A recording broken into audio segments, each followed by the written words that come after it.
Hello everyone, आप सभी का स्वागत है आज के इस वीडियो में। तो ये पहला वीडियो है हमारे इस यूट्यूब चैनल सिविलियंस पे। तो ये जो चैनल हमने बनाया है वो बेसिकली बीपीएससी एई 2025 जिसका अभी ये एग्ज़ाम डेट रिलीज़ हुआ है बीपीएससी के कैलेंडर के थ्रू, उसके बारे में बात करेंगे। ठीक है। और ये it's a new YouTube channel जो बात करेंगे हम बीपीएससी एई, इसके अलावा जितने भी इंजीनियरिंग के एग्ज़ाम्स होते हैं उसके बारे में अलग अलग वीडियोज़ में। इस वीडियो में पर्टिकुलरली बात करेंगे बीपीएससी एई 2025 के बारे में, और कुछ इंपॉर्टेंट पॉइंट्स है जो डिस्कस करना चाहते हैं। ठीक है। जैसे कि कॉन्ट्रैक्चुअल और वर्सेस फ्रेशर का एक डिबेट चल रहा है कि कॉन्ट्रैक्चुअल को वेटेज मिलता है 25% 5 सालों का। फिर फ्रेशर के लिए सेफ स्कोर क्या होना चाहिए, कहाँ से स्टडी करें, पेड कोर्स लेना है या नहीं लेना है, या लेना है तो किसका लेना है, इस बारे में बात करेंगे। बाकी इसके अलावा जो मुद्दे हैं जैसे कि सिलेबस क्या है, पैटर्न क्या है, क्वेश्चन का लेवल क्या है, ये सब बहुत सारे ऑलरेडी वीडियोस बन चुके हैं, अलग अलग कोचिंग संस्थानों ने बनाए हैं। ठीक है। तो अभी इस वीडियो में बात करेंगे, टू द पॉइंट बात करेंगे।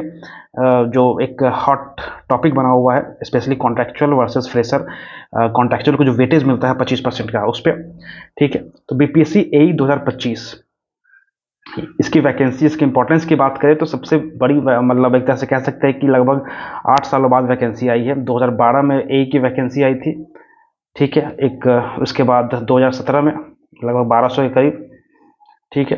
और फिर 2025 में इसके बीच में 2-3 वैकेंसी आई है छोटी मोटी, 50 100 150 के करीब। ठीक है। लेकिन जो बड़ी वैकेंसी है जिसका इंतजार रहता है और एक मास रिक्रूटमेंट होता है, तो वो लगभग एक लंबे टाइम बाद जारी किया गया। ठीक है। तो अगर इस वैकेंसी की बात करें तो नंबर ऑफ पोस्ट है ना, पोस्ट कितना है, तो अभी तक जो दिखाया गया है कैलेंडर में वो दिखाया गया 568। हालांकि ये एक्सपेक्टेड है, अभी है, टेंटेटिव है, ये बढ़ने वाला है। WRD 351 वैकेंसी अभी तक इसमें ऐड नहीं हुआ है। इसके अलावा कुछ और सीट बढ़ सकता है, तो अप्रॉक्स 1000 से 1100 वैकेंसी होने वाली है। ठीक है। और इसमें तीनों है, सिविल, मैकेनिकल प्लस इलेक्ट्रिकल। तो ये तो है 1100 वैकेंसी लगभग कंफर्म हो चुका है कि वैकेंसी आने वाली है। अभी तक नोटिफिकेशन जारी नहीं हुआ है लेकिन होने वाला है। ठीक है।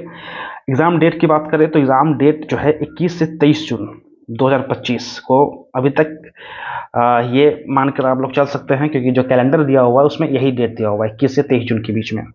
बढ़ भी सकता है लेकिन अभी फिलहाल इसको यही मान के चलिए। अब जो बात करेंगे हम इस पर बेसिकली कॉन्ट्रैक्चुअल वर्सेस फ्रेशर, जिसका कितना है चांस।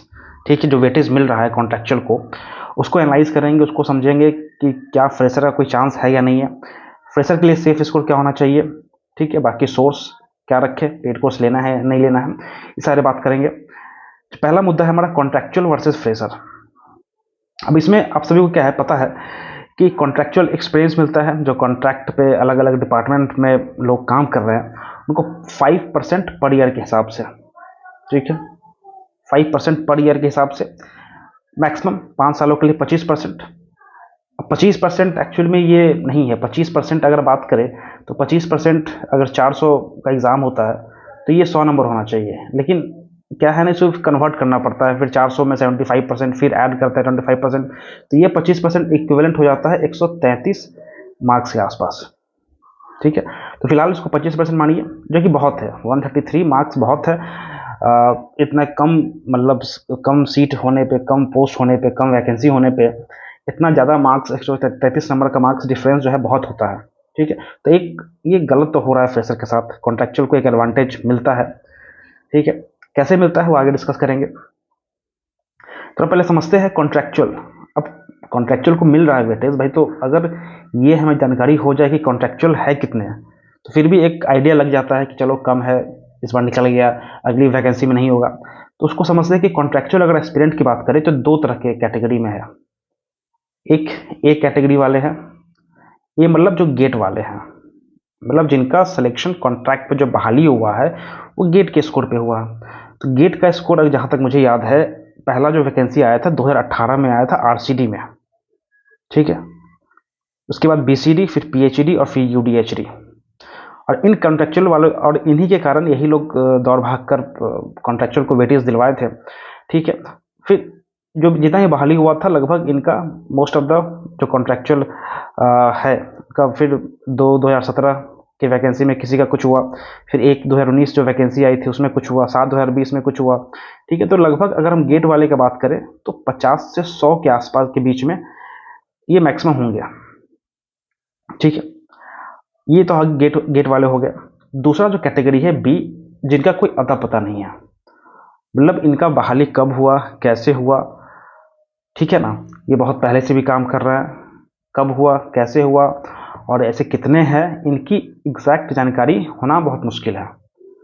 अब इन दोनों को मिला दे तो अब चूंकि इसका तो पता अता पता है ही नहीं कि कितना है, तो एक माइंड में हमेशा एक ये रहता है, कन्फ्यूजन रहता है कि कितना बचे हुए हैं, कितना सीट ये ले जाएंगे, क्योंकि अगर बचे हुए हैं ये वाले कैटेगरी, तो जाहिर सी बात है ये गेट, मतलब इनके पास अब सभी के पास लगभग 5 साल का एक्सपीरियंस हो चुका है, तो 5 साल का एक्सपीरियंस मतलब 133 नंबर तो इन लोगों को मिलने ही वाला है। ठीक है, तो एक बहुत एडवांटेज इनको ऑलरेडी मिल रहा है, तो ये जरूरी समझना है कि भाई कितने ऐसे मतलब है जिनका कोई अता पता नहीं है। ठीक है, ठीक है, तो अब इसको समझने के लिए एक बार देखते हैं जो रिजल्ट आया है, पहले देखते हैं 1/2019 में। देखिए ये एक ग्रुप में पीडीएफ था जिसमें बेसिकली आरटीआई से लिया गया था। 1/2019 एग्जाम हुआ था, list of candidates up to merit list 300, 1/2019, और ये कॉन्ट्रेक्चुअल वाला नियम आया था इसी साल 2019 में ही आया था, मतलब 2018 2019-20 में आया था। ठीक है, तो अगर इसमें हम देखें काउंट करें कि कितने ऐसे लोग हैं जिनको वेटेज मिला है, एक देखिए 25% मार्क्स एक्सपीरियंस टॉपर। अब देखो भाई 2000 शायद एग्जैक्ट मुझे ईयर याद नहीं है कब ये नियम आया था, लेकिन 2020 के करीब ये आया था नियम, और कॉन्ट्रेक्चुअल वालों को जो पहला एम्प्लॉयमेंट हुआ था आरसीडी में 2018 में, तो अगर इनको भी मिलता तो इनके पास सिर्फ 10 नंबर होता 2 सालों का, या 3 साल का होता तो 15%, लेकिन ये 25% वाला मार्क्स मनोज कुमार, इसका मतलब ये क्या है, गेट वाला नहीं है ना, ये उससे पहले काम कर रहा था एक्सपीरियंस पे, फिर ये 3.13 से नंबर मिला एक्सपीरियंस पे, तो मतलब ये हो सकता है गेट वाला हो। फिर 12 मार्क्स 22 मार्क्स, तो यहाँ पे 4 एक्सपीरियंस वाले ये हो गए, फिर 0 मतलब इन एक्सपीरियंस, फिर 17 5 6 7, ठीक है, इसके अलावा 8 9, इस तरह से अगर आप देखोगे तो टोटल 15-16 ऐसे है। ठीक है, टोटल 300 का यहाँ पे मेरिट लिस्ट दिया हुआ है, 220, तो कहना है बोलना 15-16 स्टूडेंट यहाँ पे वेटेज वाले हैं। ठीक है, 15-16 स्टूडेंट है, और सीट इसमें था अप्रॉक्स 150 के करीब, तो 10% जो सीट है कौन ले गया, एक्सपीरियंस वाला ले गया। ठीक है, जबकि उस टाइम आया ही था ये नियम कॉन्ट्रैक्चुअल को वेटेज देने वाला। अब आते हैं 7/2020। 7/2020 में अगर हम देखें, ये merit wise list of selected student who have got benefit of experience, जिनको एक्सपीरियंस का मार्क्स मिला है, तो अगर आप देख सकते हैं कि 24 marks, 8 marks, 9 marks, 16 marks, 18 marks, तो ये आपको कितने ऐसे स्टूडेंट हैं, यहाँ पे 54 स्टूडेंट है, एक्सपीरियंस मार्क्स 1.159,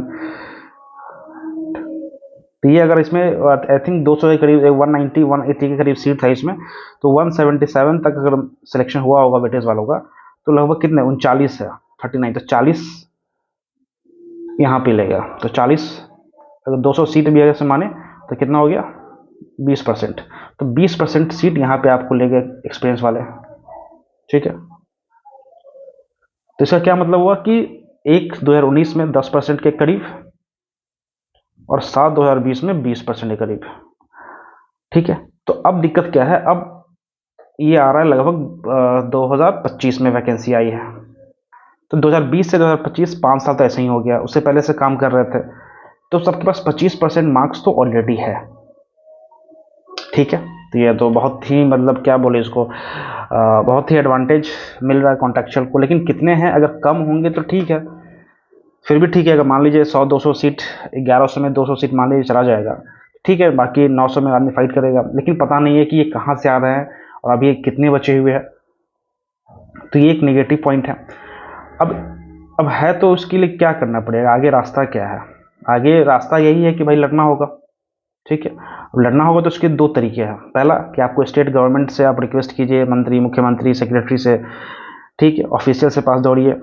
लेकिन ये रास्ता अब ऑलरेडी क्लोज हो चुका है, क्योंकि जहाँ तक कुछ मतलब टीम है ग्राउंड पे जो काम कर रही है, वो सब जगह दौड़ चुके हैं, भाग चुके हैं, रिक्वेस्ट कर चुके हैं। सब जगह से लगभग निगेटिव ही न्यूज़ आया है कि भाई इसका रास्ता बंद है। अब एक बार जो सरकार किसी को रिजर्वेशन या वेटेज दे देती है, वापस छीनना सरकार के लिए बहुत मुश्किल हो जाता है। दूसरा रास्ता क्या है? दूसरा रास्ता जो खुला हुआ है वो है कोर्ट, ठीक है। कोर्ट रास्ता खुला हुआ है, लेकिन उसके लिए चाहिए होता है फंडिंग। तो ये आप लोग फंडिंग कीजिए, जो ऑलरेडी ग्रुप में है, उसमें टेलीग्राम ग्रुप और व्हाट्सएप ग्रुप है। वो लोग जो कोर्ट में गए हैं, बच्चे स्टूडेंट गए हैं, वो लोग फाइट कर रहे हैं, उनसे ग्रुप जुड़िए और फंड कीजिए, ठीक है। यही रास्ता बचा हुआ है, बाकी रास्ता बंद हो चुका है, ठीक है। तो ये सब देखिए सच है, मतलब आपको बिना फंडिंग किए हुए कुछ नहीं होने वाला है। बिना अब कोर्ट से ही जो भी मिलना होगा मिलेगा, ठीक है। और ये भी सच है कि भाई ऐसी वैकेंसी फिर 5 साल बाद ही आएगी, है ना। तो कंक्लूजन क्या निकला? कंक्लूजन यही निकला है कि भाई फंडिंग कीजिए कोर्ट केस के लिए, ताकि कोर्ट में लड़ाई हो सके इसके वेटेज के लिए, और स्टडी हार्डर और मजबूती से पढ़ाई कीजिए, क्योंकि ये वैकेंसी आ चुकी है। और ऐसी वैकेंसी भाई फिर अगले 5 साल बाद ही लगभग आएगी, बीच में छोटा मोटा आएगा और तब भी आएगी। अगर ये कॉन्ट्रैक्चुअल वाला ख़त्म नहीं होगा तो तब भी कॉन्ट्रैक्चुअल वाले घुसेंगे, ठीक है। ठीक है, तो टाइम काफ़ी कम बचा हुआ है, ज़्यादा डिस्कशन करने से भी टाइम वेस्ट होगा, और एग्ज़ाम बहुत जल्द ले लेगा, इलेक्शन ईयर है, ठीक है। तो और ऐसी वैकेंसी फिर अगले 4-5 साल बाद भूल जाइए। तो ये करो या मरो की स्थिति है, ठीक है। पहला पॉइंट ये हो गया कि ज़्यादा डिस्कस नहीं करना है, बस फंडिंग कीजिए। जो लोग उसमें ऑलरेडी कोर्ट में लड़ रहे हैं उनको सपोर्ट कीजिए, मोरली सपोर्ट कीजिए, फाइनेंशियल सपोर्ट कीजिए, और फिर अगर फील्ड में जा सकते हैं तो जाइए, नहीं जा सकते तो फिर पढ़ाई कीजिए। यही ऑप्शन बचा हुआ है, ठीक है। अब क्या दूसरा मुद्दा हमारे पास क्या है कि safe score for fresher. Fresher के लिए सेफ स्कोर क्या होना चाहिए? तो अगर हम एनालाइज करें जो पेपर्स है, देखिए 6 पेपर है, ये पता होगा आप सभी को। पहला 2 पेपर हिंदी और इंग्लिश, जिसमें क्वालिफाई करना है, और 30 मार्क्स लाने हैं जस्ट क्वालिफाई करने के लिए। मार्क्स उसका मेरिट में नहीं जुड़ेगा। पेपर 3 है GS, paper 4 general engineering, 5 civil engineering, और पेपर 6 भी सिविल इंजीनियरिंग। सब में क्या होते हैं, 50-50 क्वेश्चन होते हैं। तो टोटल कितने हो गए? 200 क्वेश्चन हो गए, ठीक है। मार्क्स कितना हो गया? तो 100 मार्क्स हो जाएंगे इसमें, टोटल मार्क्स 400। अब इसमें क्या है कि निगेटिव नहीं है, नो निगेटिव इन एग्जाम। तो अगर हम बात करें एवरेज स्टूडेंट क्या कर सकता है, जो एवरेज स्टूडेंट मतलब जो हल्का फुल्का भी पढ़ के गया है, नोट्स एक बार रिवाइज कर चुका है, एक बार कोचिंग कर चुका है, ठीक है। तो अगर वो 50 क्वेश्चन में अगर एवरेज स्टूडेंट है, जिसने एक बार नोट्स रिवाइज किया है, प्रीवियस ईयर क्वेश्चन लगा लिया है, तो 15 से 20 सवाल तो ऐसा मिलेगा जो 100% उसको आता होगा, ठीक है। उसके अलावा जो बच गए 30 से 35 सवाल, और चूंकि निगेटिव नहीं है तो मतलब तुक्का भी मारेगा, तो 1/4 प्रोबेबिलिटी होती है सही होने की। 36 में सवाल अगर बचता है, 4 ऑप्शन है, तो सही होने का प्रोबेबिलिटी कितना है? 1/4, ठीक है। तो 9 सवाल तो उसके ऐसे ही सही हो जाएंगे तुक्का मार के। बाकी 15 से 20 सवाल के बीच में उसे आता होगा एवरेज कैटेगरी स्टूडेंट को। तो 25 से 30 क्वेश्चन तो एवरेज स्टूडेंट कोई भी उसको बना लेगा आराम से। एवरेज स्टूडेंट मतलब ये होंगे, ठीक है, 15 से 20 सवाल 100% करेक्ट, तुक्का से 8 से 10 सवाल तो कम से कम सही हो ही जाएगा। 25 से 30 क्वेश्चन सही हो गया आउट ऑफ 50, ठीक है। तो मतलब 50 से 60 मार्क्स आ जाएगा उसका एवरेज। ये 4 पेपर में है, तो 200 से 240 मार्क्स आउट ऑफ 400, 200 से 240 के बीच में एवरेज स्टूडेंट हल्का फुल्का पढ़ाई करके, एवरेज पढ़ाई करके ला सकता है। लेकिन इस पर सिलेक्शन नहीं होगा, ठीक है, क्योंकि एवरेज है। सिलेक्शन होने के लिए आपको 1100 अगर सीट होती है, 1000 सीट होती है, तो उसमें आपको बीट करना पड़ेगा जो बाकी कैंडिडेट है, बाकी एस्पिरेंट है। तो कितना एक्स्ट्रा मार्क्स लाना पड़ेगा? देखिए ये एवरेज स्टूडेंट है, मान लो इसका अपर लिमिट भी पकड़ ले 240 के ऊपर लाने के लिए ना, हर 5 नंबर या 10 नंबर लाने के लिए बहुत एफर्ट लगाना पड़ेगा। ये इतना नंबर लाने के लिए, 240 नंबर तक लाने के लिए ज़्यादा एफर्ट नहीं लगाना पड़ेगा आपको। जैसे बेसिक फार्मूला देखना होगा, बेसिक कॉन्सेप्ट समझने होंगे, कुछ प्रैक्टिस कर लेना होगा, हो जाएगा। लेकिन 240 के ऊपर बढ़ने के लिए ना बहुत इफर्ट लगाना पड़ेगा। हर 5 नंबर 10 नंबर के लिए इफर्ट जो लगेगा वो ज़्यादा लगेगा। तो इसको हमने क्या किया है, मार्क्स फॉर सिलेक्शन फ्रेशर के लिए कितना होना चाहिए, अगर इसका मिड पॉइंट पकड़ ले हम 220, तो इसमें 50 नंबर ऐड कर दीजिए। 50 नंबर, एक तो सीट अगर कम है, 1000 है और लोग अप्लाई करेंगे, अगर 25-30 हज़ार भी अप्लाई करेंगे तो कंपटीशन होगा, अच्छे से लोग पढ़ाई करके देंगे, फिर कॉन्ट्रेक्चुअल का वेटेज है उसका अलग है। ठीक है, तो 270 मार्क्स, 270 मार्क्स लाने के लिए अगर आप फ्रेशर कोई आता है तो उसका सिलेक्शन एक तरह से हो जाएगा। ठीक है, मतलब 135 क्वेश्चन सही करने पड़ेंगे आउट ऑफ 200।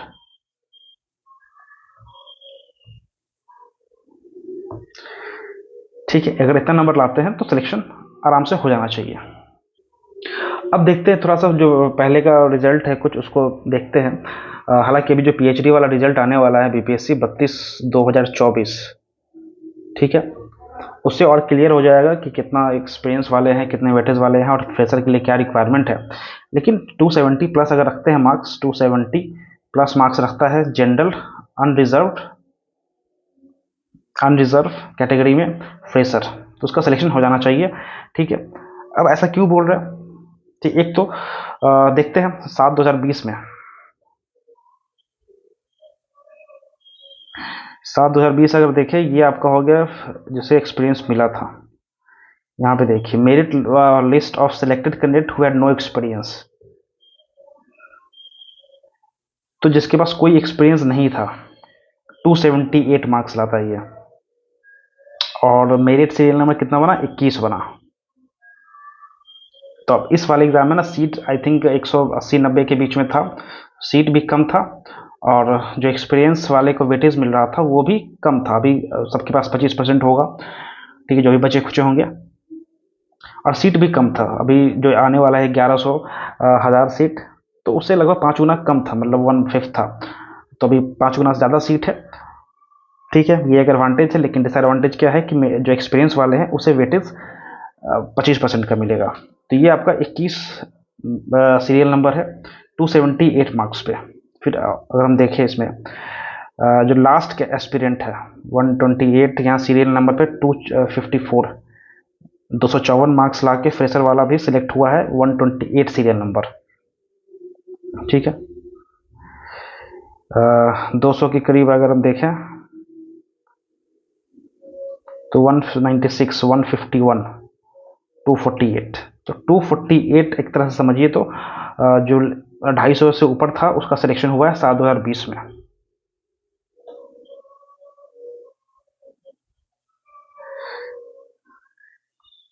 ठीक है, तो अगर 250 से प्लस में सिलेक्शन हुआ है पिछले वाले में 7/2020 में, तो अभी हम मान के चल रहे हैं 20 नंबर और एड ऑन करते हैं 270 से 280।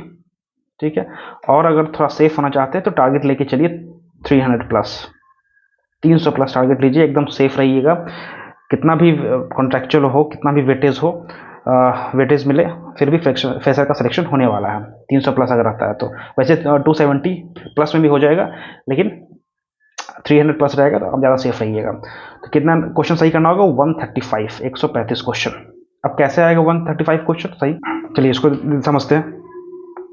देखिए यहाँ पे एक जो मेरा पॉइंट ऑफ व्यू है, बाकी अगर आप वीडियो देखते होइएगा कोचिंग वाले वो क्या कहेंगे कि पेपर 5 और पेपर 6 ये सभी का आसान होता है, सभी इसमें नंबर ले आते हैं, और पेपर जो 3rd और 4th है ना, इसको मजबूत करना होगा, इसको स्ट्रांग करना होगा, ताकि इसमें नंबर उठे, इसमें सिलेक्शन हो, और फिर इसी का डर दिखा के वो फोर्स करेंगे कि आप कोचिंग ज्वाइन करो, पेड कोर्स उनका खरीदो, है ना। लेकिन मेरा यहाँ पे ये कहना है, ये जो जीएस वाला पोर्शन है ये किसी का इंजीनियर लोग का अच्छा नहीं होता है, और इसमें आप कितना ही पढ़ लो, क्या गारंटी है कि उसमें 30 नंबर या 35 नंबर या 40 नंबर आ जाए, इसकी कोई गारंटी नहीं है। और चूंकि इसमें निगेटिव नहीं होता है तो 50 में 25 सवाल तक सही करना, आप हल्का फुल्का खुद से भी अगर वीडियो देख लोगे तो आप कर ले जाओगे। ठीक है, वही प्रकार यहाँ बाकी जो टेक्निकल है, जनरल इंजीनियरिंग है, यहाँ पे सिविल का ही मेजर पोर्शन है 40, तो यहाँ पे आप गलती नहीं कर सकते हैं, है ना, क्योंकि यहाँ पे गलती कर दिए तो फिर कहानी ख़त्म हो जाएगा। तो ये आपको एक रेंज लेके चलना है कि पेपर 3 में 25 क्वेश्चन सही करने हैं, पेपर 4 में 30 क्वेश्चन सही करने हैं, पेपर 5 में 40-40 क्वेश्चन करना है टेक्निकल। ये आपका हो जाएगा 135 सवाल हो जाएंगे। अब 40-40 सवाल करने के लिए क्या करना पड़ेगा, इसमें ऐसा नहीं है कि अगर इसका आप क्वेश्चन का लेवल देखते होइएगा तो बेसिक फैक्चुअल होता है, बेसिक कंसेप्ट होता है, और प्रीवियस ईयर क्वेश्चन पे अगर कमांड कर लिया जाए तो ये अचीवेबल है। ठीक है, इसकी पीवाई की बुक आती है यूथ पब्लिकेशन की। ठीक है, अगर आप उसे चैप्टर वाइज कंप्लीट बना लेंगे तो यहाँ से ये हो जाएगा। ठीक है, वही पोर्शन ये वाला है जो 30 क्वेश्चन यहाँ से जनरल इंजीनियरिंग 4 है, इसमें सिविल, मैकेनिकल, इलेक्ट्रिकल तीनों होते हैं, लेकिन मेजर सिविल का होता है। ठीक है, तो बाकी जो इलेक्ट्रिकल और मैकेनिकल के लिए है वो अगर कोई कोर्स अगर आप लेना चाहते हैं तो ले सकते हैं, लेकिन वो यूट्यूब पे भी फ्री में मिल जाएगा। वो लेक्चर देख के फिर से प्रीवियस ईयर क्वेश्चन आप बना लेंगे तो वो भी हो जाएगा। ठीक है, और जो पेपर 3 जीएस है, ये एक तो काम कीजिएगा कि आ जाइएगा पहले वाला जो भी PYQ है खुद से सॉल्व करके देखिएगा कि 50 में 25 आ रहा है कि नहीं पेपर 3 में। पेपर 3 में 50 में 25 आ रहा है तो फिर कोई कोर्स लेने का ज़रूरत नहीं है, वो आप यूट्यूब पे फ्री में अवेलेबल है, वहाँ से कर लीजिए। बाकी जो पेपर 5 और पेपर 6 है इस पर बहुत मेहनत कीजिए, इतना कीजिए कि 50 में 40 सही हो ही जाए। अगर ये हो गया ना तो ये 25 आ जाएगा, आराम से आ जाएगा। ठीक है, तो जो ऑलरेडी कोचिंग कर चुके हैं इसमें दो कैटेगरी के स्टूडेंट होंगे, एक जो एक दो साल कोचिंग कर चुके होंगे, ठीक है, गेट और ES की तैयारी कर रहे हैं, तो उनके लिए तो बिल्कुल भी पेड कोर्स लेने की ज़रूरत नहीं है। अगर आप क्वेश्चन का लेवल देखेंगे इसमें तो बहुत ही आसान फैक्चुअल होता है। आप सिर्फ नोट्स पढ़िए, नोट्स कीजिए, PYQ सॉल्व कीजिए, टेस्ट लगाइए, फिर जो गलती है फिर से नोट्स में देखिए, क्योंकि क्वेश्चन ऐसा नहीं है कि ES लेवल का क्वेश्चन होता है, बहुत ही कन्वेंशनल क्वेश्चन होगा, बेसिक फैक्चुअल कंसेप्चुअल बेसिक एकदम कॉन्सेप्ट पे होगा, वो आपके नोट से कवर हो जाएगा। प्रीवियस ईयर क्वेश्चन और टेस्ट सीरीज लगा के आराम से कवर हो सकता है। क्लास लेने पे वही है कि आप 3-4 घंटा डेली क्लास में स्पेंड हो रहा है और फिर वो एक्टिव लर्निंग नहीं हो पाता है, पैसे बस बैठ के खोल के बैठ के देख रहे हैं, वीडियो देख रहे हैं, लेक्चर देख रहे हैं, वो कुछ आउटपुट निकल नहीं पाता है। बाकी GS और जनरल इंजीनियरिंग के लिए मैंने कहा अगर लेना चाहते हैं तो GS के लिए ले सकते हैं कोई पेड कोर्स, लेकिन मेरे हिसाब से जरूरी नहीं है। ठीक है, और जो अब तक कोचिंग नहीं किया है, एकदम फ्रेशर है, तो वो चाहे तो कोई एक कोर्स ले सकते हैं। 3 महीने का टाइम है, टाइम बहुत ही कम है, कोचिंग वाले भी एकदम A to Z नहीं पढ़ा पाएंगे। ठीक है, तो आपको अल्टीमेटली खुद पे ही भरोसा करके पढ़ाई करना पड़ेगा। प्रीवियस ईयर क्वेश्चन लगा लीजिए और टेस्ट सीरीज बहुत सारे लगाना पड़ेगा। बाकी डिटेल्ड अलग अलग जो पेपर का एनालिसिस है वो भी हम इस अपलोड करेंगे। ठीक है, ये हो गया कोर्स किसका लेना है। तो जो भी सस्ता मिले, सस्ता और अच्छा मिले, जो मतलब मुझे पता है अच्छा एक अनअकैडमी के जसपाल सर है, ठीक है, उन्होंने भी कोर्स लॉन्च किया है तो वहाँ से ले सकते हैं, या मेडी का अगर कोर्स लॉन्च होता है तो वहाँ से ले सकते हैं। ठीक है, बाकी कोई भी आप ले लीजिए जो बेसिक करा देगा, क्योंकि बहुत कोचिंग वाले पर डिपेंड रहिएगा तो फिर नुकसान है। जो सस्ता हो और थोड़ा बहुत क्वालिटी उसकी अच्छी हो, ठीक है, वो कर लीजिए। तो ये हो गया हमारा पूरा एनालिसिस, कितना नंबर लाना है, और ये कॉन्टेक्चुअल वाला का हो गया। इसमें ज़्यादा सोचना नहीं है, अभी डिस्कस नहीं करना है, लड़ाई झगड़ा नहीं करना है, गाली गलौज नहीं करना है। जो लोग कोर्ट केस में लड़ रहे हैं उसको हेल्प कीजिए, मोरली फंड कीजिए और अपनी पढ़ाई कीजिए, बस। देखिए, ये सच्चाई है कि वेटेज मिल रहा है उन लोग को, ये भी सच है कि वैकेंसी आ चुकी है 1100 के करीब, और ये भी सच है कि अगले ऐसी वैकेंसी फिर अगले 5 साल तक नहीं आएगी। तो दोनों ही चीज़ करना है, लड़ना भी है और फिर पढ़ाई भी करनी है। ठीक है, तो ये हो गया सारी कहानी। बाकी it's a first video on my YouTube channel civilians, so channel को सब्सक्राइब करें, वीडियो को लाइक करें, कमेंट करें, बताएं कैसा लगा वीडियो। और जो भी मेरे पास भी कुछ कंटेंट अगर आता है इस एग्ज़ाम से संबंधित या बाकी इंजीनियरिंग के एग्ज़ाम से संबंधित तो मैं इसे अपलोड करूँगा, इसलिए चैनल को सब्सक्राइब कर लें। ठीक है, तो मिलते हैं फिर, थैंक यू वेरी मच।